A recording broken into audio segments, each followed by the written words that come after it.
Selamat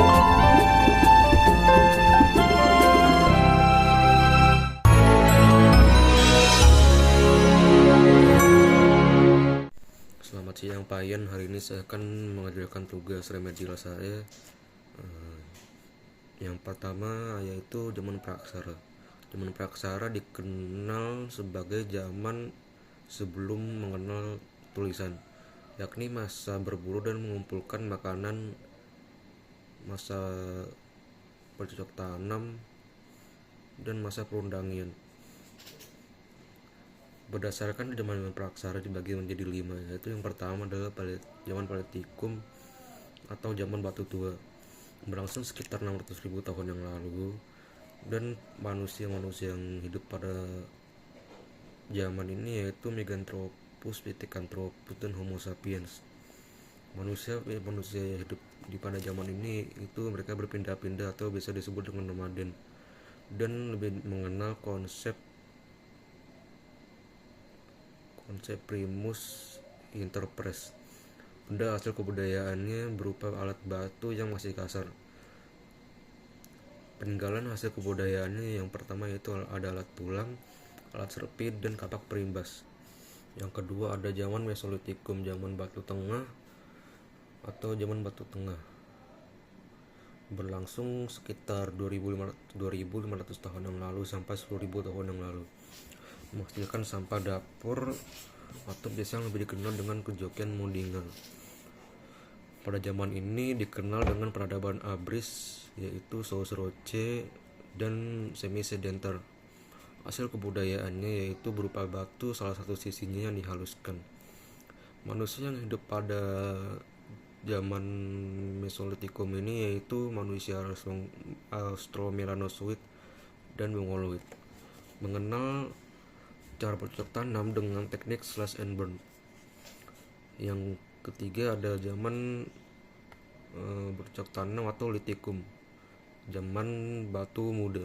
Pada masa ini Nusantara kedatangan bangsa Proto-Melayu yang berasal dari Yunan, wilayah Tiongkok bagian selatan.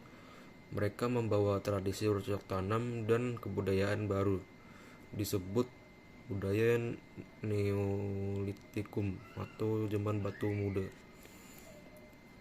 Yang keempat ada zaman perundangian. Pada masa ini Nusantara kedatangan bangsa Deutero Melayu. Bangsa terampil alat-alat dari logam. Bukti-bukti tertua temuan artefakasi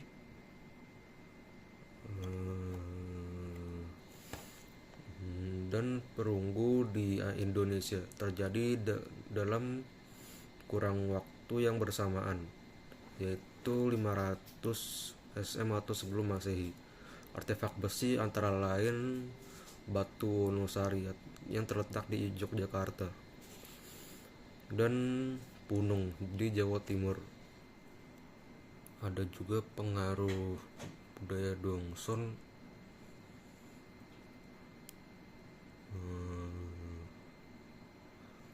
kebudayaan ini terletak di lembah Songhong, Sungai Ima, Teluk Tonkin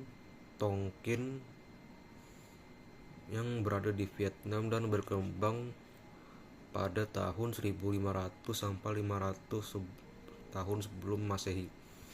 Puncak dan kebudayaan penunggu dan munculnya artefak dari besi di Vietnam. Negara perunggu didatangkan ke Indonesia setelah 200 tahun sebelum Masehi. Masuk ke wilayah Indonesia melalui jalur Semenanjung Malaya yang dibawa oleh bangsa Austronesia. Yang kelima ada zaman Megalitikum atau zaman batu besar. Berbeda dengan masa lalu lainnya karena tidak dapat dimasukkan ke dalam kelompok periodisasi praksara Indonesia. Megalitikum berasal dari kata mega yang berarti besar dan litos dan litos yang berarti batu. Ciri khas masa ini adalah adanya benda-benda kebudayaan berbentuk batu-batu besar yang dibangun dengan tujuan tertentu.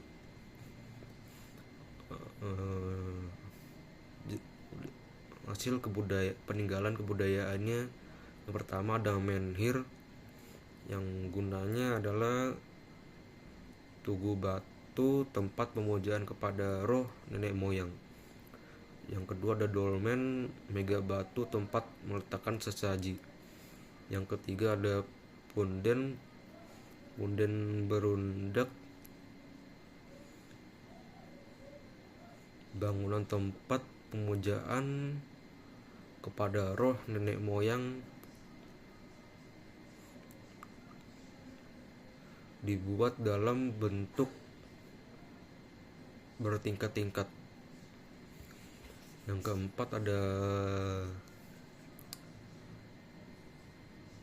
warung kubur atau makam leluhur orang Minahasa yang terbuat dari batu dan terdiri dari 2 bagian.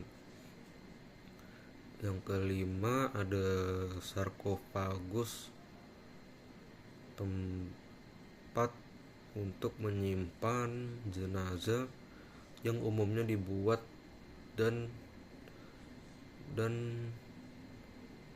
dibuat dari batu. Yang keenam ada arca batu, pemujaan terhadap roh nenek moyang. Lalu juga ada tradisi lisan dan folklore.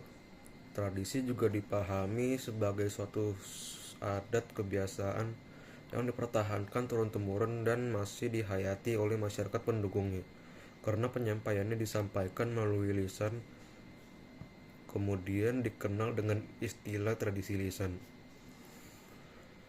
Folklore adalah bagian dari kebudayaan suatu masyarakat yang tersebar dan bersifat tradisional yang diwariskan secara lisan dan turun-temurun. Sekian video pembahasan dari video remedial saya. Terima kasih Pak Ian.